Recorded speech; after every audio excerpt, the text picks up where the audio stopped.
Hi, my name is Richard Greenman. I am the IT chair of the Minnesota School of Business Richfield campus. I would put together a little YouTube video here to talk about how to handle Careerpath, the 6-week classes in the hybrid format, which is to say the residential format. There's been a lot of confusion and there's a lot of stress and pain on my campus, at least, especially among my guys, as to how we should handle these. And I put together this YouTube video in the hopes of, number one, giving you a hand on how to put together a hybrid course in the 6-week format, and further hope to assuage some of your fears in the matter. First of all, we're going to need to clarify some terms, because this seems to be the most part of where the confusion is coming from. We no longer have classes that are referred to as residential. We used to have 3 kinds of classes: residential, online, and hybrid. I need you to stop thinking about hybrid the way hybrid used to be referred to when we had those 3 terms, because we don't have those 3 terms anymore. Classes are now either online or hybrid. A hybrid class is taught residentially. I need you to start thinking about, when you hear the word hybrid, think residential for Careerpath. Residential courses are hybrid courses. They're called hybrid because they must have some online component for the students to actually submit as an assignment or some sort of an assessment at least once a week onto Campus Connect. Because they need to do that, they're referred to as hybrid. However, how much they have to do and what they have to turn in is subject to how we want to design the class. It has to have an online component, but that online component doesn't necessarily have to be very large. Now, the reason why a residential class has to have an online component is really more practical rather than it is pedagogical. Because now with the 6-week course, we're only teaching 60% of the contact hours inside the classroom. We need to have some way of proving attendance for the other 40%. And the way we prove attendance is we monitor Campus Connect activity, which means that the students have to have a reason to come into Campus Connect and submit something into Campus Connect at least once a week to trip the automatic attendance. And that brings us to an interesting question. And here's the question. It is, what is a contact hour? I know I just used that phrase and we talk about it, but I'm not entirely sure anyone understands exactly what it is. I know I didn't until it was explained to me. A contact hour by the ACICS, our accreditation agency, is defined as either student and instruction interaction with each other, which would be, in our case, as residential instructors, in class time, or student interaction with each other as they perform an assigned activity. So if the students are interacting with each other, that's also a contact hour. Or a student providing some assigned activity that must be performed and it has an assessment associated with it. What that means is, essentially, any task we give them where their knowledge is being assessed is also considered a contact hour. And as we're going to learn, the word assessment has a very, very broad definition. But I just need you to understand, students and teachers interacting, students interacting with each other, or students engaging in the material and being assessed for it, all of those constitute a contact hour. Now, in the 11-week format, essentially, we had all the contact hours in class. We had a 40-hour class. We had 40 hours of in-class time. And that meant that all of our contact hours were essentially fulfilled in class.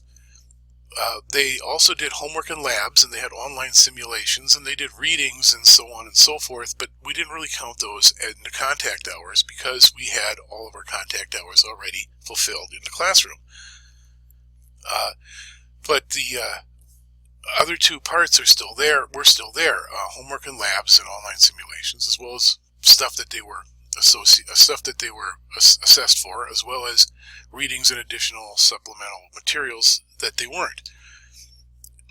Since we now only have 60% of the total number of contact hours we need to fulfill in the classroom, we've essentially cut our classroom time in half. We have to actually count a lot of the other things we weren't counting as contact hours that were contact hours in order to fulfill the 40%. So we have in-class time, which is now 60%, and homeworks, labs, and simulations. Those sort of things are now being counted as contact hours as well, and those are the things that we need to verify attendance for. Although we don't have to verify attendance for all of it, we only have to verify that the student was engaged with Campus Connect at least once and was assessed for whatever activity we asked him to do.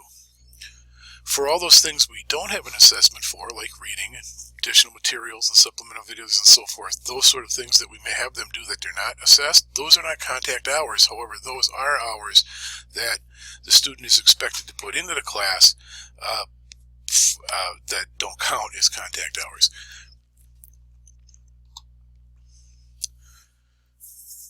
Now, we have built shells for these classes in the 6-week format, the online, and these classes were built in such a way so that they could be used both by online and by us as residential/hybrid instructors. Because they were built to be used online, this means that the class contains assignments and assessed activities that represent 100% of the contact hours required for the course, which means that if they take the class online, they fulfill 100% of however many hours the class requires. However, because we're going to be having 60% of our time in the classroom, the implication of that is that if we teach this as a hybrid, which means we introduce a residential portion to it, the 60% of the contact hours are going to be earned in class. So any additional material that we actually put in over and above what's already in the shell actually increases the number of contract hours for the course. This means if we introduced all new material inside your classroom and had the student do all the material that was in the online shell, you would essentially be giving that student 160% of the contact hours required for the course. You would essentially be teaching him a class and a half, and that is simply too much material. We will crush the students if we make them do that.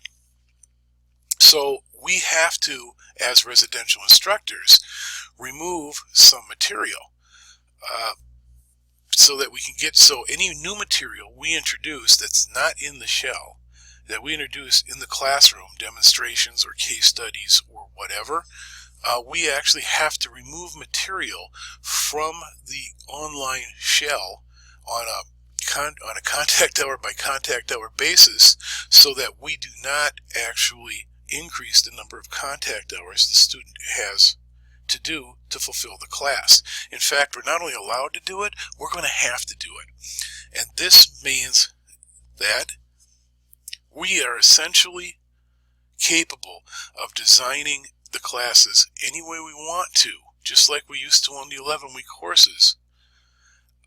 With one exception, we have to leave at least one online component that requires an assessment in Campus Connect to trip the automatic attendance monitor.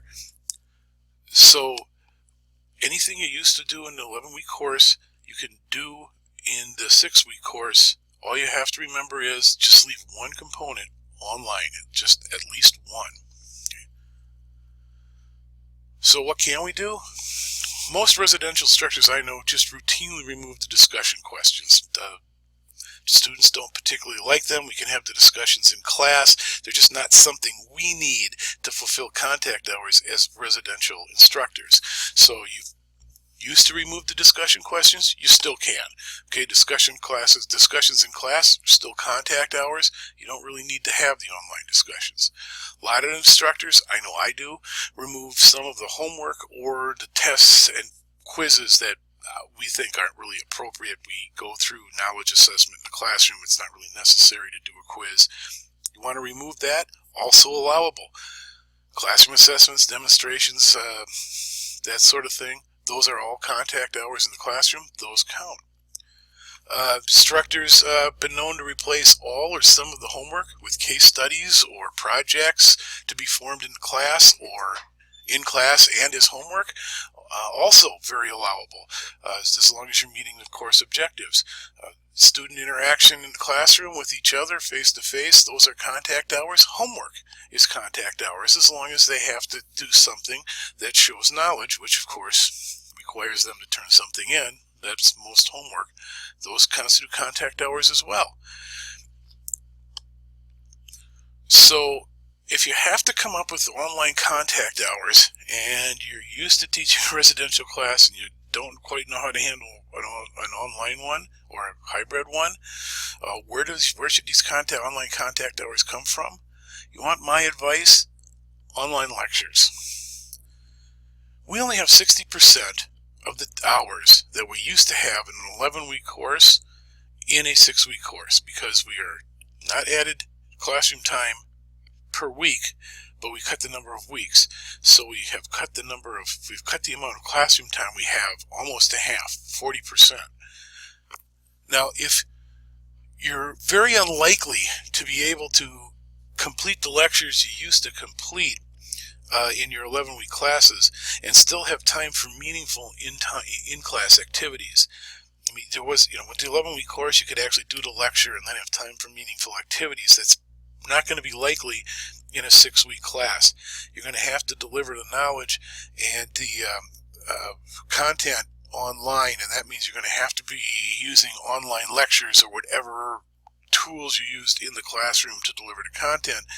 You're going to have to put that in online for them to watch before class starts, so you can just do the meaningful activities you would normally do after the lecture immediately when you come into class.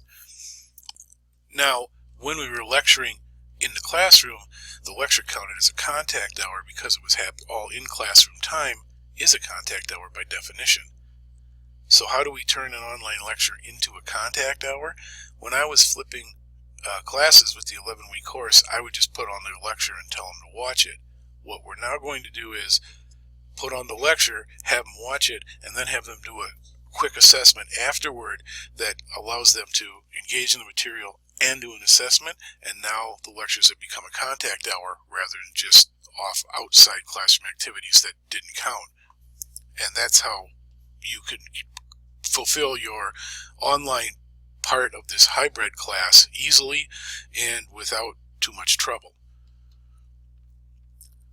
Other things you can do to get contact hours, anything that you can put in the content or leave in the content that's already there that engages the student and forces them to have some kind of assessment. Those would be tests or quizzes. If you want to have the discussions, you can leave them in. You can do blogs. There's all kinds of things. But here's the important thing to remember. You only need some kind of online component in the class in order for the attendance monitor to actually track attendance. You don't have to actually put all 40% of the contact hours being performed outside the classroom online. Homework with a required assessment, which means they have to turn something in, constitutes contact hours even if it's done outside the classroom or online or offline. So you can still write papers or do case studies or whatever and not have to actually find a way to put it online. You can just assign it as homework. Those counts as contact hours. They're just outside of classroom offline contact hours. All we need is enough content to have them come in at least once, do something, and turn something in once a week so we can monitor attendance.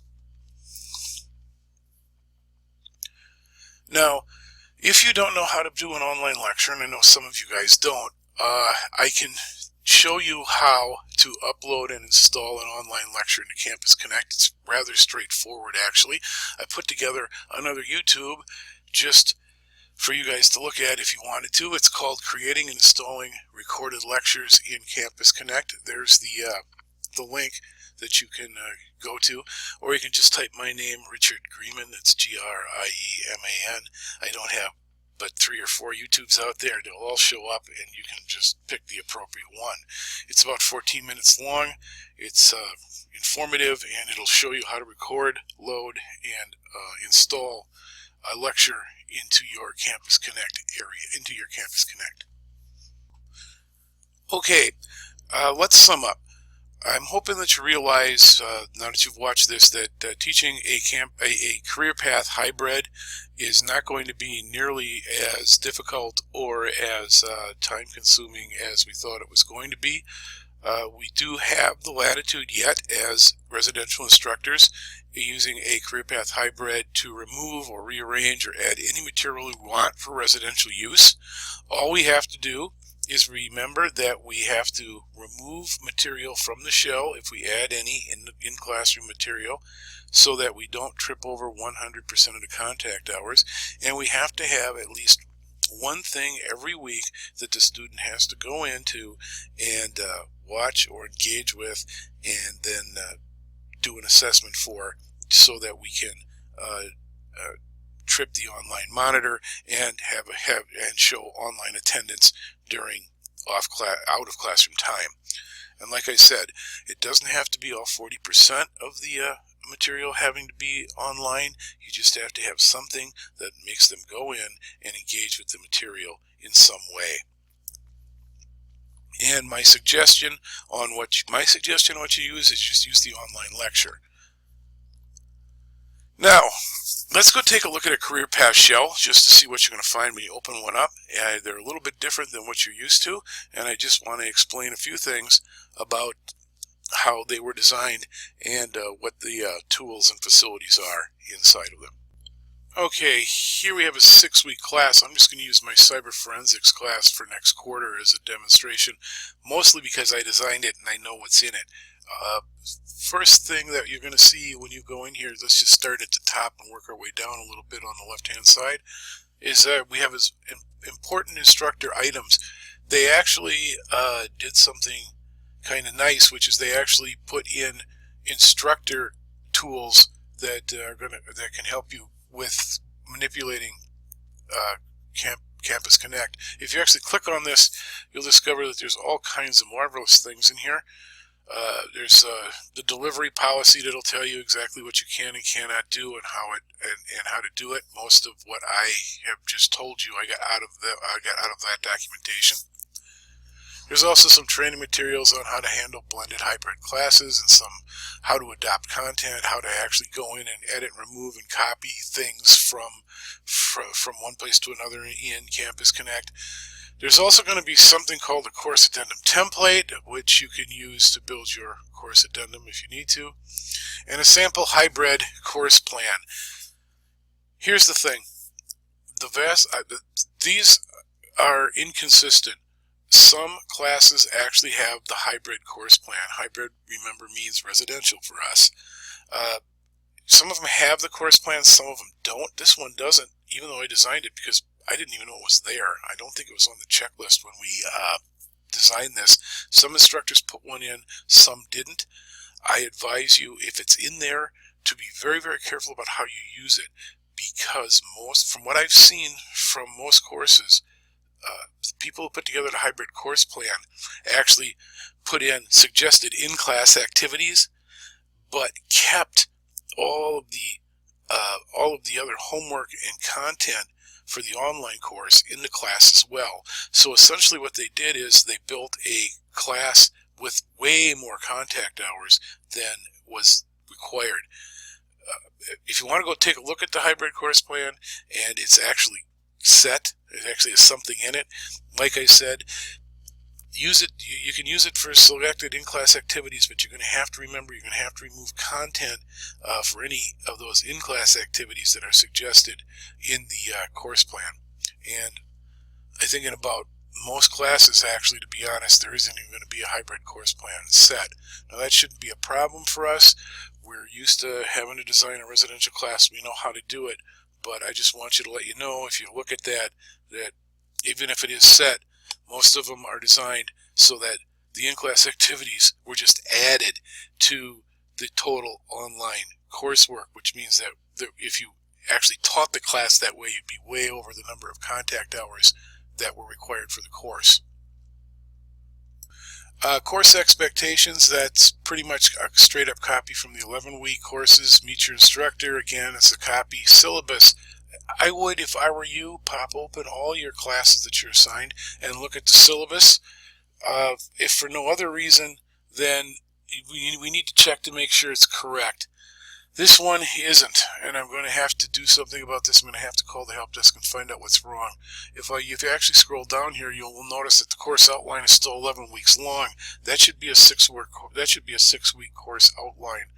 I know what it should look like because, again, I designed this course and I actually designed the 6-week course outline.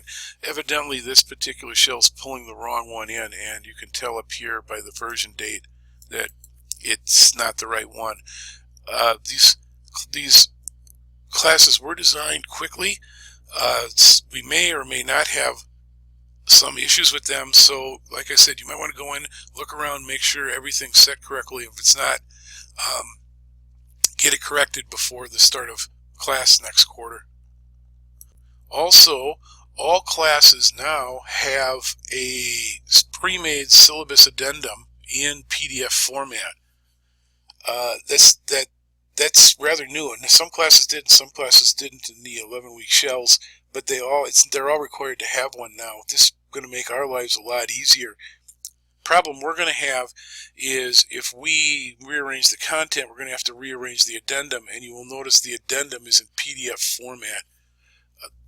If you need to actually take the online addendum, the default online addendum, and either add or subtract or rearrange things, if you go up here to Content Collection and you press All Courses Content, you will be taken to an area where there's folders for every class name.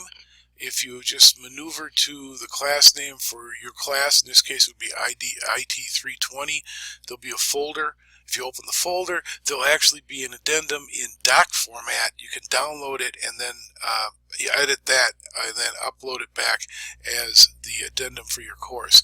I would do this for you to demo it, but Campus Connect is being really, really slow today. So I will just open this one here and show you. This is a IT 205, and you'll notice IT 205, this is where everything is stored that's actually been downloaded into this course, and you'll notice there's a syllabus addendum in doc format so that you can just go in to all courses content, find the folder for your class, download that course addendum and edit it, and then upload it back up as the syllabus addendum for your class. That way you don't have to worry about playing around with the PDF, with the one that's in PDF format and so on. So after the syllabus, let's take a look at the course ebook. Of course, all of our books are online now. I think you guys probably know how to handle them. Also, if the designer put in any optional resources like Linda's or anything, they should have actually put them here as well, so that all external course materials easy to find. The weekly units layout. This is a little bit different than the 11-week courses were. You'll notice that they're just set up with unit windows that allow you just to click right into them instead of having the introductions right out front. If you click on one of those and wait for Campus Connect to respond, you'll notice that there's a picture. That picture is the same everywhere. I don't know of anyone who's changed it. There's the introduction to the to the week, and this is week 1, and there's going to be a ton of notes to the instructors. You guys are familiar with that, I'm sure. This has a case study, more announcements. Here's the lecture area for where you're going to put in your recorded lectures. Right after that, there's going to be a lecture review. Now, the lecture review is there as an assessment to ensure that the student actually did watch the lecture. The lecture reviews are the same for every lecture in every class by default. It's a 5-point test, and it only has one question on it, and the question is write a 2 to 3 sentence review of the lecture you just watched. That is sufficient as an assessment for assessing their watching the lecture. It is also sufficient as an online component to have the students engage with the material and pass some sort of an assessment. If you did nothing else but just put these recorded lectures in online and you did everything else residentially or had them do homework away from the classroom at home, offline, just doing this one thing, having them watch this lecture and do this review, is sufficient to constitute an online component so that we can take attendance for the online 40% part of a hybrid class. Then there's the readings, the discussions. Like I said, as residential instructors, we'll just pull that probably right out of there. An explanation of the other assignments. Then there's the assignments. There's going to be 2 to 4 assignments pretty much in every hybrid class we teach now, because again, we're teaching the same material in approximately half the amount of time.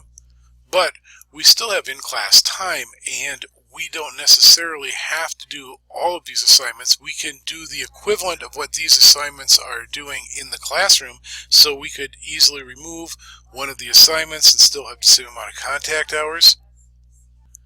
Or we could do parts of both of the assignments in class and then make these assignments slightly less substantial. Or we could remove them both and replace them with something else. So long as we are meeting the course objectives, we have a fair amount of latitude in just what we have to assign as homework versus what we're doing in class.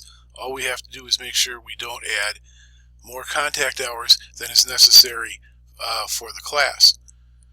There's instructor notes now, and of course additional learning resources. If we take a look at the weekly units, we'll just take a quick look at number 2, week 2.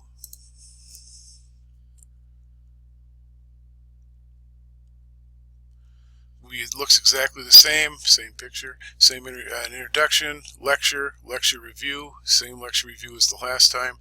Then we have the readings. This particular class has blogging. These are research blogs. They have to do a research blog every week for 3 or 4 weeks.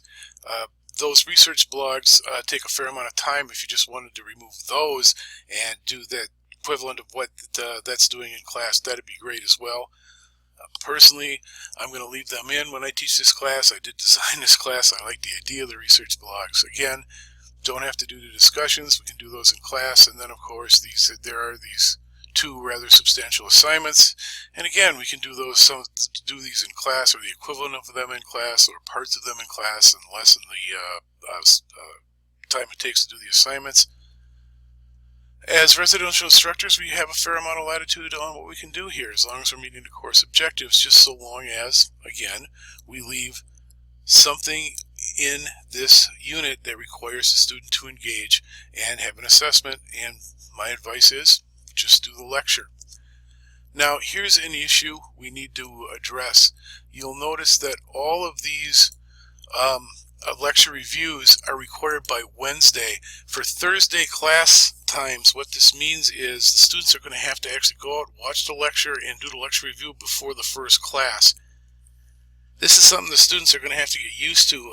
They have to do this online now, and it shouldn't be that big a deal, but it's going to be, I think it's probably going to take some time for the student to get used to doing this for a hybrid class that's taught residentially.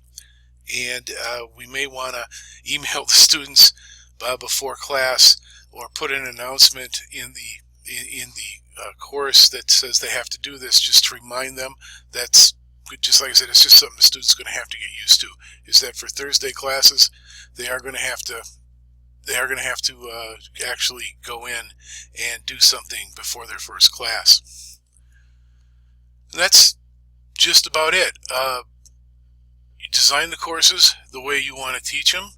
You still can do that. You can still remove the discussions if you want to. You can still rearrange the materials.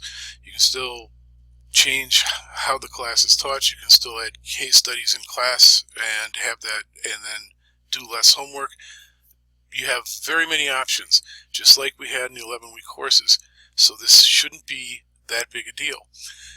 I hope you found this informative, and I hope you are now feeling much better about how the career path is going to work, and that you can handle this without too much stress or problems. If you have any questions and need to get a hold of me, you can call. You can get a hold of me. My email address is rgrieman@msbcollege.edu. If you have any questions, let me know. Other than that, if you want to know how to record a lecture, you can go to my other YouTube. Take care. Have a nice day.